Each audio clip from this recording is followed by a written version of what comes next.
ओम नमो भगवते वासुदेवाय। देखिए, कलयुग में शुभ कर्म का फल केवल 12 वर्ष में मिल जाता है। यह एक सच्ची घटना है। बहुत ही शिक्षाप्रद और ज्ञानवान बहुत अच्छी कहानी है, पूरी सुनना। एक नगर में बहुत बड़ा धनाढ्य सेठ रहता था। वह सेठ ऐसा था, उसके पास बहुत धन था और इतना धन होते हुए भी वह स्वभाव से बहुत कंजूस था। एक बार उस नगर में एक बड़े तपस्वी व सच्चे संत उनके नगर में आए।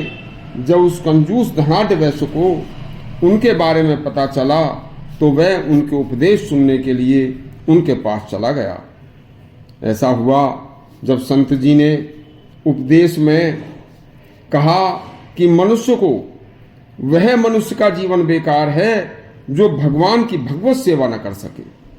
तो इसलिए यदि मनुष्य जन्म मिला है तो भगवत सेवा करनी अति आवश्यक है। देखिए, बिना भगवान की सेवा के मनुष्य का जीवन व्यर्थ है। इतना सुनकर सेठ बोला, महाराज, मैं भगवान की सेवा करने के लिए तैयार हूँ, लेकिन महाराज कोई ऐसे देवता की सेवा बताइए कि जिसमें कोई खर्च ना होता हो। बस बिना पैसा खर्च किए यदि किसी देवता की सेवा हो तो मैं करने को तैयार हूँ। बस संत ने समझ लिया कि यह बहुत कंजूस आदमी है। तब संत महाराज ने कहा कि तू मानसिक सेवा कर। भगवान की इस सेवा में तेरा एक भी पैसा खर्च नहीं होगा और तुझे रोजाना सुबह उठकर स्नान करके भगवान की सेवा में लग जाना होगा। बस वो कैसे? आपको पहले स्वयं स्नान करना है, उसके बाद भगवान को स्नान कराना है, फिर आपको भगवान को वस्त्र पहनाने हैं, फिर भगवान को आपको फूलों की माला अर्पण करनी है। इस सब के बावजूद आपको भगवान को भोग लगाना है। इतना सुनकर कंजूस सेठ बोला, इन सब कामों के लिए महाराज मुझे कुछ बाजार से खरीदकर पैसे खर्च तो नहीं करने पड़ेंगे? संत महाराज बोले, बिल्कुल नहीं। तुझे केवल मन से यह संकल्प करना है और सच्चे मन से यह सोचना है कि मैं भगवान का भोग लगा रहा हूँ, मैं भगवान को जो भी दे रहा हूँ वो भगवान मेरा ग्रहण कर रहे हैं। बस सच्चे मन से सोचना और भगवान की सेवा में लग जाना, ध्यान लगाकर लगना। बस भगवान तेरा हर चीज स्वीकार करेंगे। बस फिर क्या था, कंजूस वैश्य ने भगवान श्री कृष्ण के बाल स्वरूप को स्वीकार किया और उन्होंने सुबह उठकर भगवान का बस ध्यान करते हुए सोचा कि अब मैं उन्हें स्नान कर रहा हूँ। उसके बाद वह जो भी सोचता कि अब मैं फूलों की माला अर्पण कर रहा हूँ, अब मैं मूर्ति के सामने ध्यान करके जब बैठा हूँ तो मैं उन्हें भोग लगा रहा हूँ। बस यह सेवा करते करते वह उस ध्यान में इतना खोने लगा कि बस भगवान श्री कृष्ण के बाल स्वरूप का ध्यान ही करते करते मग्न हो जाता था और उसको कुछ ध्यान नहीं रहता था।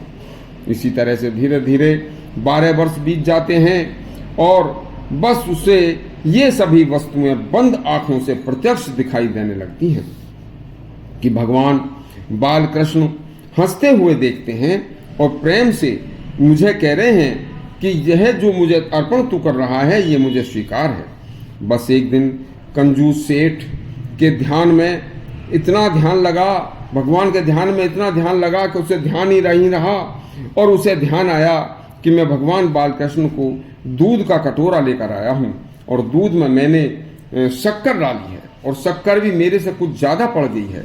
अब कंजूस सेठ था, उसने सोचा कि दूध में से ज़्यादा शक्कर जो पड़ गई है उसे कैसे निकालूं। यह दिमाग उसके दिमाग में, विचार में उसके मन ही मन आता रहा, लेकिन ध्यान उसका भगवान श्री कृष्ण में ही था।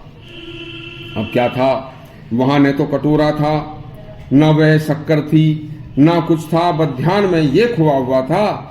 उसे ये एहसास हो रहा था कि भगवान श्री कृष्ण मेरे सामने बैठे हैं और मैं उनके सामने दूध का कटोरा लिए बैठा हूँ और मैं अब इस शक्कर को उस दूध में से निकाल रहा हूँ और ध्यान में मग्न था। बस दिखाई कुछ नहीं दे रहा था।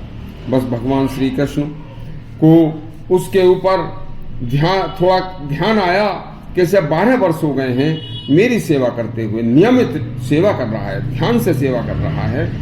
तो भगवान श्री कृष्ण ने सोचा कि चाहे जैसा हो, इसने 12 वर्ष तक मेरा ध्यान तो किया ही है, मानसिक सेवा तो की है। भगवान श्री कृष्ण ने प्रसन्न होकर और उसके सामने प्रकट होकर उस सेठ का हाथ पकड़ लिया। बस हाथ पकड़कर एकदम बोले कि देख, यदि तेरी दूध में शक्कर ज्यादा पड़ गई है तो इसमें तेरा क्या खर्च हुआ, बस इतनी माथापच्ची क्यों कर रहा है। देख, भगवान का स्पर्श होते ही वैश्य एकदम पवित्र हो गया, भगवान का सच्चा भक्त हो गया। उसे कुछ भी किसी प्रकार का कंजूसी का या किसी प्रकार के धन का आदि का लोभ उसका समाप्त हो गया। 12 वर्ष के इस नियम ने उसको सच्चा संत बना